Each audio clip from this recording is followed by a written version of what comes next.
Okay, Ben, why don't you tell us what kind of equipment you're using for the film? What kind of cameras and lenses you're using? Okay. Well, we're shooting this on a Canon. You gotta stop that, man. All right, well, let's try that again. All right. Yeah, we're shooting on a Canon 5D Mark II, one of the DSLRs, and the really cool thing about this whole DSLR movement that's kind of been starting lately is that it's kind of almost a return to like original filmmaking in that, you know, we shot those films way back when on stills, and they were just moving stills in succession with each other. And so the cool thing about it is that's kind of what you get with these DSLR cameras. It's kind of a return to that. And they have cinematic quality, beautiful images, and the 5D especially, which has one of the film's equivalent sensor sizes, is just really nice for getting a great cinematic image.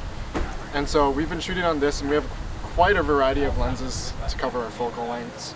We have a 24 to 105 millimeter lens with an f4 minimum f-stop, and so what we can get with that lens is I use it as a gauge as to what I want to get, since I don't have one of those viewfinders. I use it as a gauge, and it's really great for our wide angle lenses. It can cover anywhere from 24 to 70 very sharp images. And we also shoot on a 50 millimeter lens with a 1.8, which is really great for a normal view, and we can also use it for some really nice, somewhat of a portrait lens, but not quite as well. We use our 85 for our more portrait-like shots with a really nice depth of field at a 1.8 minimum f-stop. And that's kind of my favorite go-to lens when I need to make something look really nice. It's sharp all the way from 1.8 on, no vignetting at all, really sharp images, and definitely my favorite lens to use so far.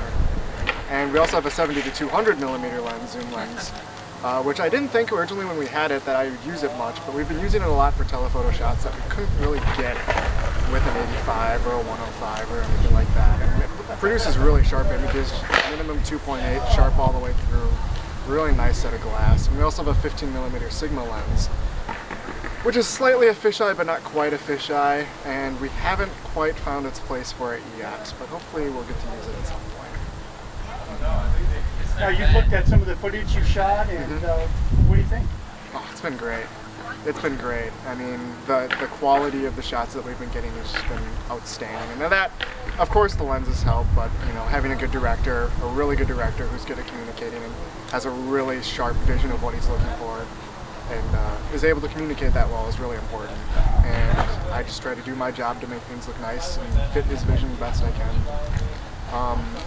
We've had anything from jib shots and crane shots to really nice dolly shots, some really nice steady cam action, and a lot of handheld, a lot of sticks. I mean, we've had something of everything, and a lot of it has looked really nice so far. So we're really happy. I think me and Nikita both are really happy with what we've come out with so far.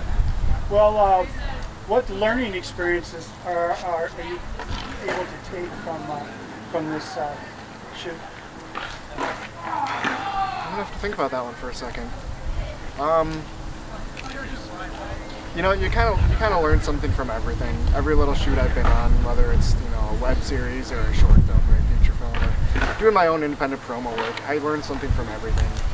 And you know, that's kind of what gets me excited to come to work every day, is that I know I'm going to learn something new or experience something new, and I know if I make a mistake that I'm never going to do it again because I learned from those.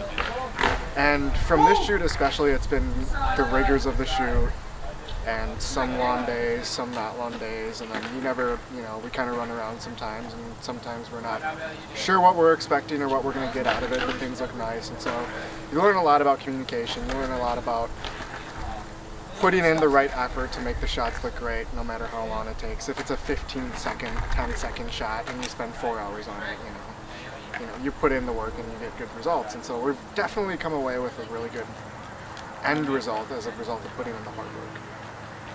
What words of encouragement or insight could you give a young filmmaker that would like to start shooting film?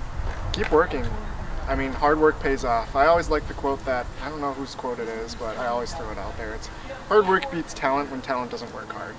And you can get a lot of people who are really sharp, you know, they shoot with, you know, anything from a 5D to an Arri Alexa, and they're just really sharp with those kind of cameras and really sharp with lighting. But if they don't apply themselves to their practice, not even on the set, but off the set, at home, learning constantly, and if they're not doing that, you know, the effort because the lack of effort shows sometimes. And so when you work hard and you really put your mind to it and you're really passionate about it and you really care about what you're doing, you can do some really great things. And that's kind of how I've gotten to where I am. Something I'm kind of proud of is that I've worked hard to get where I am. And I'm still young and still learning a lot. But I'm kind of proud of how I got here by working hard. So. Well, in conclusion, is there anything you'd like to say or add? It's been a great cast, great crew, a lot of fun to work on, and I'm really excited to see how this is going to turn out. Yeah. Well, thank you. Yeah, thank you.